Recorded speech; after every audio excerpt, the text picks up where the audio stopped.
Charlie Kirk, the head of Turing Point USA, was at a Turing Point USA event when someone in the audience suggested engaging in violence against their political opponents. Now, the question itself was pretty terrible, but Charlie Kirk's answer wasn't much better. Let's watch.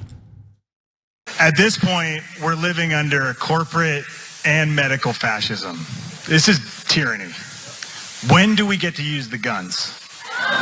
No, and I'm not, that's not a joke. I'm not saying it like that. I mean, literally, where's the line? How many elections are they gonna steal before we kill these people? So I'm gonna denounce that. I'm gonna tell you why. Because you're playing into all their plans and they're trying to make you do this. That's okay, just hear me out. You started with a compliment, so at least give me a little bit. They are trying to provoke you and everyone here.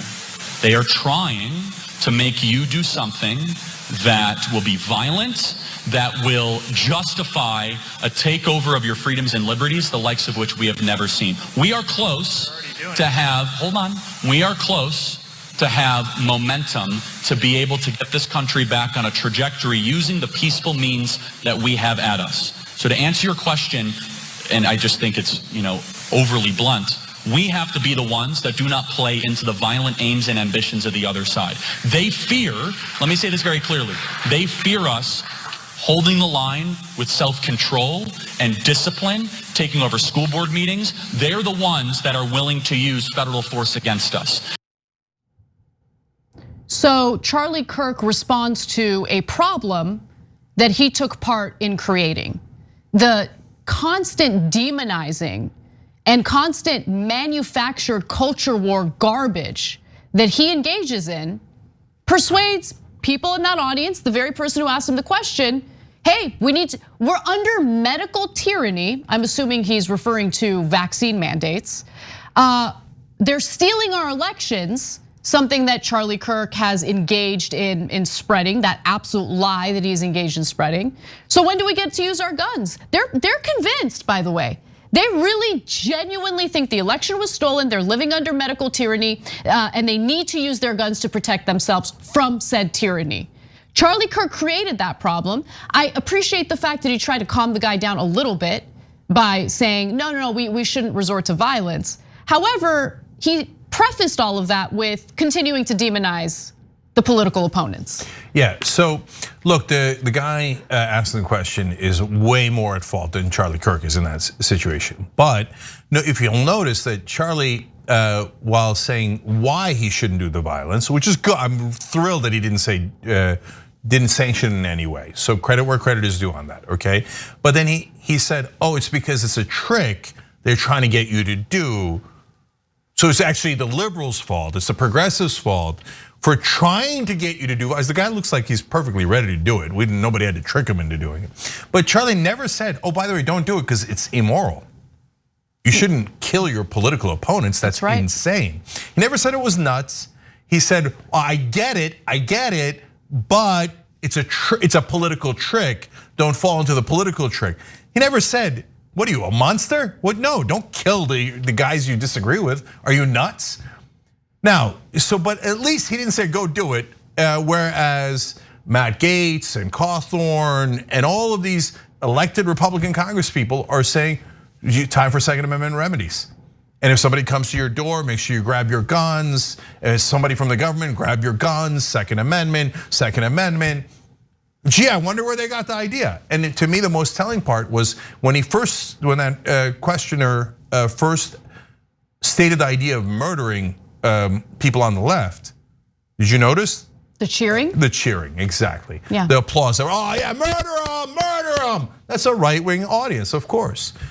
I guarantee you, if you said in a left-wing audience, hey, is it time to start killing right-wingers? People would be like, what? Holy cow, get him out of here. Why did he say that? Can we also just address the incessant talking points from the right wing in regard to black and brown people in this country and how they engage in a culture of violence?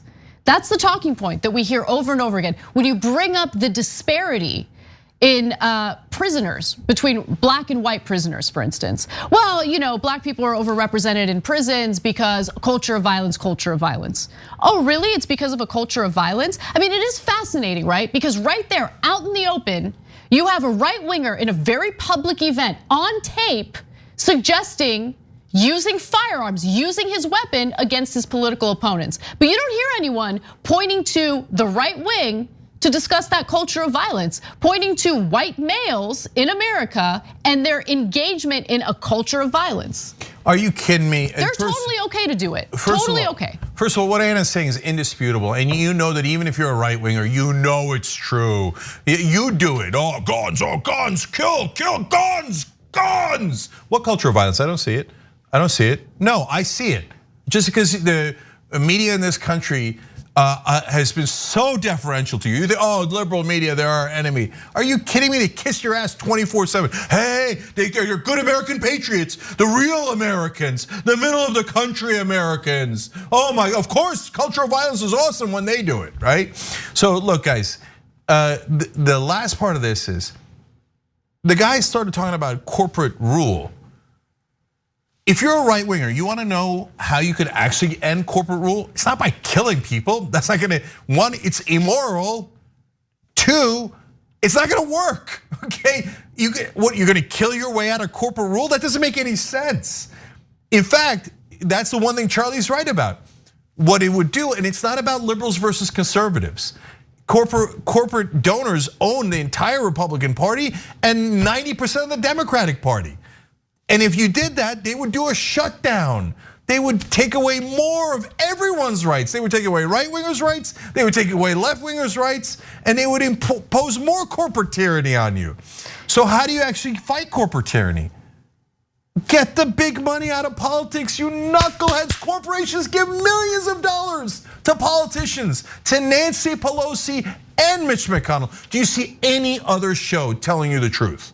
The right-wing shows will be like, oh, no, the right-wing Republican senators, who they take the corporate money, but it doesn't affect them at all.